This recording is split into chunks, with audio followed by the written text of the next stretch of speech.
Today we're gonna do the unboxing of the brand new Canon EOS R, and I am super excited. Even though my wife says they're boring. They are boring.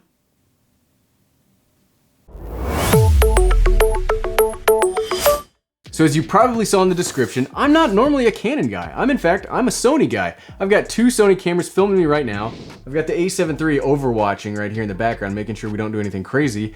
And we've got an A5100 right there. And before we open this box up real quick, I wanna say thanks to my friends over at B&H Photo for sending me this camera to check out. If you'd like to get one of your very own, there will be links in the description below. I'm really excited to check this out. Let's hop into it. I've liked Canon cameras in the past. I really liked the EOS M50. I was a big fan of that. So today we're gonna do a quick unboxing of the EOS R. Check out all that cool books. Check out all those cool paperwork. I'll tell you what, Canon, you could kill a person with that book. Now people said I was crazy in my A7 III video for complaining about not having a battery charger, but that's something that, like, if you're gonna spend this much money on a camera, like being able to charge the batteries without taking forever plugging it into the camera is much better. We've got an HDMI cable, a USB-C to USB-C cable, and is this the battery? I hope this is the battery. This is a hefty battery. You gotta like not destroy this stuff. Oh, look at that battery. It definitely doesn't look like it's a Z-type size battery, which is the Sony battery that lasts forever, but okay. There goes that thing. Lens hood, you guys probably not super excited about that. What is this? The lens carrying case? That'd be pretty cool if they gave us a lens carrying case. It is a lens carrying case, look at that. It's so fancy, it comes with a carrying case for the lens. So I did obviously get the kit with the 24 to 105 RF lens, because I don't have any Canon glass except what's holding this hat up right here is a 50mm 1.8 that I keep for reasons, I guess. So I did get the kit with the lens because I like the lenses. Here's a strap that I never use. I mean, seriously, I asked this question in the A7 III video, but leave a comment below if you still use a camera strap. Like, if you use the camera strap that comes with the camera, I'm curious. I'd like to pick your brain about why. Oh man, that's the lens. You could crush somebody with this lens. Whoa, that is a big lens, but that is a good darn feeling lens. Like, stabilizer on, autofocus, manual focus, got the switches. Whoo! That is a legit piece of glass right there. And it feels really well built. The buttons are all clicky because the RF has this new focus ring that will let you set it to be able to change different modes about the camera, like the aperture or ISO or stuff, which is pretty neat. Like I said, I'm generally a Sony guy, and I'm more of an APS-C video guy than I am a full-frame video guy, but I really wanted to try this out because this has a lot of features and specs that I think the online content creator would want, and that's what I focus on. I'm not a photographer, I'm not a professional videographer. Oh my goodness. Dang, that feels fantastic. Oh my goodness. That is like the perfect shape for a hand. So before we'll see about this, because obviously I'm just holding it right now. Before this, the GH5 was my favorite. Like, it fit in the hand perfectly.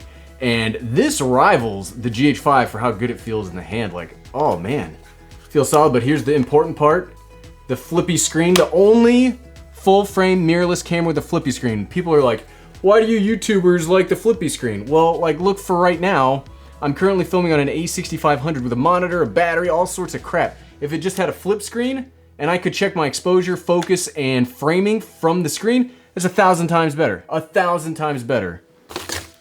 That seems like, can you guys see that? It's kind of a wasted amount of space. Let's pop this lens on.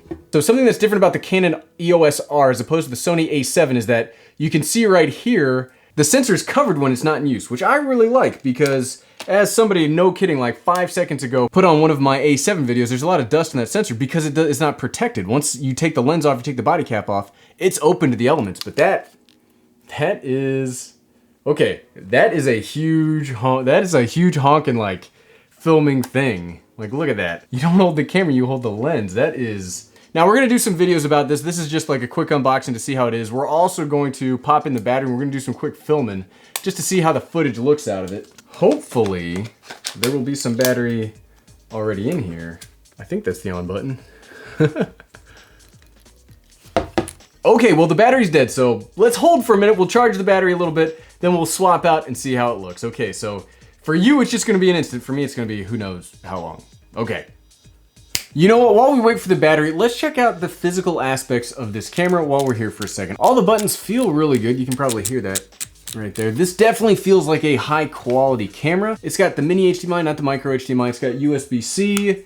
It's got a mic in, it's got a headphone jack, it's got an autofocus switch and stabilizer switch on the RF lens itself.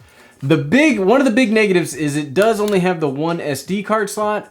However, I will be using this with a recorder. The footage is gonna get recorded to a hard drive anyway, so the one SD card slot's not that big of a deal for me personally. But it feels really good. And this lens, so one of the reasons I've decided to move away from like my Sony a7 III, fantastic camera, one of the best cameras ever made. But the lenses are gigantic. I mean, look at this thing. This lens is darn near the size of my whole a6500, but it does feel really good in the hand. I like that. I like their little control ring right here. It feels really good. The focus, it's got some nice resistance to it. You know, the zooming, pretty good. I mean, the camera feels darn good. I like the flip screen. Cause look, it's so much easier to have a flip screen. The little LCD screen we'll check here in just a second. Okay, you know what? Let's see if the battery's charged a little bit. It has been a little bit of time. I do kind of wish they'd shipped this camera with a fully charged battery. It's kind of a jerk move, if I do say so myself. Okay, hey, we're up and running, so it feels good. I like when cameras have touch screens. So what we're gonna do real quick before the battery dies is we're gonna pop this into 4K. We're gonna swap out the a6500 for this and just see how the footage looks. So here we go. Okay. And there we are. Now we are on the EOS R. And so all I did was I popped it into 4K 30. I changed up the exposure a little bit. I will say initial impressions are the menu system is not as easy as I'd hoped. Generally, one of the things that I like about the Canon menu systems is how easy they are, and this menu system was not as easy to work with as I'd like. But we'll see. Let's see if the autofocus is working. The way I'm capturing my audio is I have a Tascam XLR recorder that's going through my boom mic in there, and I plugged it in. I moved the audio down as low as it would possibly go. So I have no idea what this is gonna look like. This is the first time we charged the battery up just enough to try it out. And this is the image quality. I will say, right off the bat, like I said, the exposure's a little different. I couldn't find, right off the bat, I could not find the peaking. I'm sure it's in there. I couldn't find it yet because I've had the camera out for like 20 minutes now. But this is not purple.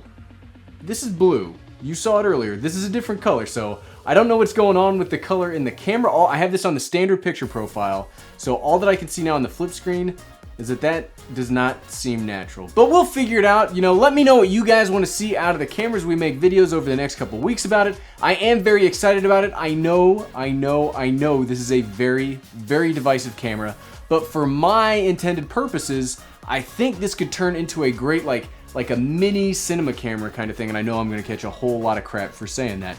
But I do think that this could turn into a good camera for me personally. For you, we'll have to see, but okay, let me know what you want to see. Leave a link in the description below. This is what it looks like. Let's see how the autofocus works real quick.